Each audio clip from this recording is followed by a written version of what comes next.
Olá, tudo bem? Hoje, na nossa aula de biologia, nós vamos começar a estudar os fundamentos químicos da vida. Iremos começar estudando os compostos inorgânicos e o primeiro deles é a água. Então, a água é a substância em maior quantidade no interior das células de todos os seres vivos, sendo o meio necessário para que as reações químicas aconteçam. As reações químicas que envolvem o nosso metabolismo, anabolismo e catabolismo. No corpo humano, 70% do organismo dos indivíduos, da espécie humana, são compostos por água. Mas isso não é uma regra. Há espécies que têm menos água no seu corpo, há espécies que têm mais. E o ser vivo que mais apresenta água no seu corpo são as água-vivas. Olhando para os nossos órgãos, nós podemos ver que 75% do nosso cérebro é composto por água. Nossos pulmões, 86% de água. Coração, 75%. Rins, 83%. Fígado, 86%. Sangue, 81%. E os nossos músculos, 75%.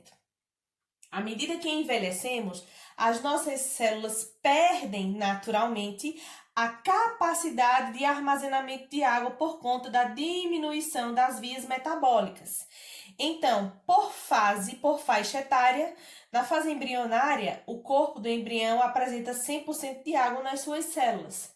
Na fase da infância, 80%, fase adulta, 70% e na fase idosa, 50%. Como é que nós podemos perder água? Como perdemos água? Essa perda de água, ela acontece de maneira natural, em condições normais de vida e para pessoas saudáveis. Então, uma pessoa saudável e hidratada perde por dia 1,5 litro de água através da urina, 200 ml pela expiração, ou seja, o processo de liberação de gases pelas nossas vias aéreas, falando, por exemplo, apenas respirando, 700 ml pela transpiração e 100 ml de água pelas fezes. Esses parâmetros aqui são para condições normais de temperatura e para uma pessoa que está saudável e hidratada. Porém, a desidratação, que é a diminuição da quantidade de água no organismo, pode provocar falência nos órgãos vitais e a morte. Professora, como é que pode ser ocasionada uma desidratação?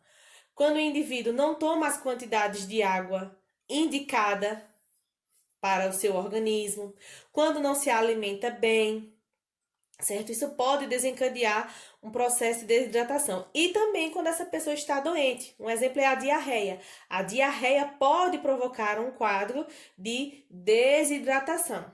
Veja que a desidratação é a diminuição da quantidade de água. Perdemos água todos os dias, em condições normais. Mas na mesma proporção que perdemos, nós devemos repor essa água através da ingestão de água e da nossa alimentação. Como os animais conseguem água? Pela ingestão direta, ou seja, tomando água.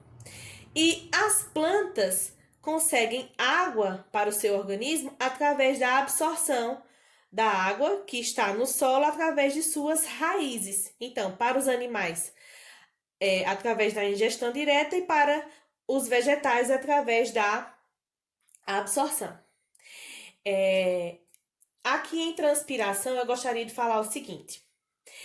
O indivíduo consegue perder até 700 ml de água através da transpiração em um dia quente, em um dia de temperaturas elevadas ou em um momento da vida dele que ele esteja realizando uma atividade física intensa.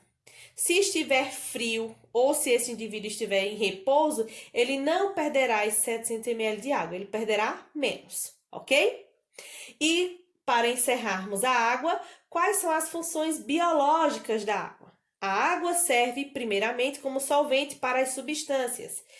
Essas substâncias elas são adquiridas pelos organismos através da alimentação e essas substâncias são quebradas, E há o transporte dessas substâncias pelas proteínas integrais das nossas membranas e o veículo que essas substâncias usam são a água, Que serve como solvente. A água possibilita as reações de hidrólise, que acontecem muito no nosso corpo, que é a decomposição de uma substância através da água. Por exemplo, água e açúcar, água e sal, ou seja, há uma dissociação de molécula e quem faz isso é a água. A água é termorreguladora, ou seja, ela controla a temperatura do corpo. Geralmente, quando está muito quente, bebemos mais água para que essa água controle a temperatura do nosso corpo. Mesma coisa, quando está muito frio, não queremos beber água gelada, né? E por último, a água também serve como amortecedora de impactos. O exemplo para o indivíduo é o encéfalo, que é envolto pelo líquido cefalorraquidiano, que é justamente para proteger o encéfalo de impactos, assim também como a nossa medula óssea, e também nós podemos dar o exemplo do embrião, que é envolto pelo líquido amniótico, que também serve como proteção para impactos, ok?